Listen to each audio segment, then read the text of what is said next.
வணக்கம். இது என்ன பார்க்குறீங்களா? இது வந்து நைட்டு மீந்த சாதத்தை நீங்கள் என்ன பண்ணுவீங்க? நான் வந்து பழைய சாதமாக வச்சு தண்ணி ஊற்றி சாப்பிடுவோம், கரைச்சியும் குடிப்போம். புளி பசறி வைக்கிறது அப்படின்னு சொல்லுவாங்க. புளி சாதமாக பண்ணிடலாம் இது. அதாவது சாதம் எவ்வளோ மீறுதோ அவ்வளோ பார்த்துட்டு, நான் இன்றைக்கி வந்து ஒரு சின்ன நெல்லிக்காய் பெரிய நெல்லிக்காய் சைஸ் எடுத்திருக்கேன்.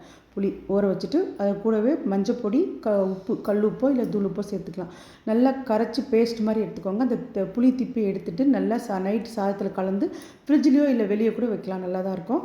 அதுக்கப்புறம் காலையில் எழுந்து என்ன பண்ணணும், ஒரு 3 டீஸ்பூன் அளவுக்கு கடாயில் எண்ணெய் சேர்த்துக்கோங்க. அது கூட கடுகு, உளுத்தம்பருப்பு, கடலைப்பருப்பு, வேர்க்கடலை, அதுக்கப்புறமா காஞ்ச மிளகா இல்லை பச்சை மிளகா கூட சேர்க்கலாம். ஒரு கொத்து கருவேப்பிலை, ஒரு பிஞ்ச் அளவுக்கு பெருங்காய பொடி, அப்புறம் கொஞ்சம் உப்பு சேர்த்துக்கோங்க. இந்த வெங்காயத்துக்கெல்லாம் சின்ன வெங்காயம் சேர்த்துருக்கனால அது பெரிய வெங்காயம் கூட சேர்க்கலாம். சேர்த்து நல்லா வதக்கிட்டு அது கூடவே இந்த சாதத்தை கொட்டி சிம்மில் வச்சுட்டு கலந்து மூடி கலந்து கொடுக்கணும். அப்போ தான் அந்த பச்சை வாசனை, புளியில் இருக்கிற பச்சை வாசனை போயிட்டு புளி சாதம் பிரியாணி கூட இதுக்கிட்ட ஒன்றும் பண்ண முடியாது. அந்தளவுக்கு சூப்பராக இருக்கும். ஒரே ஒரு ஊறுகாய் வச்சு சாப்பிட்லாம், இல்லை சும்மாவே கூட சாப்பிட்லாம். அவ்வளோ டேஸ்டியாக இருக்கும். ஒரு 5 நிமிஷத்துக்கு 10 நிமிஷத்துக்கு ஒரு முறை இந்த மாதிரி கலந்து ஒரு 10 நிமிஷத்தில் ரெடி ஆகிடும். அவ்வளோதான், பாருங்கள், ரெடி ஆகிடுச்சு. நீங்களும் இதே மாதிரி செஞ்சு பார்த்துட்டு கமெண்ட் பண்ணுங்கள். தேங்க்யூ.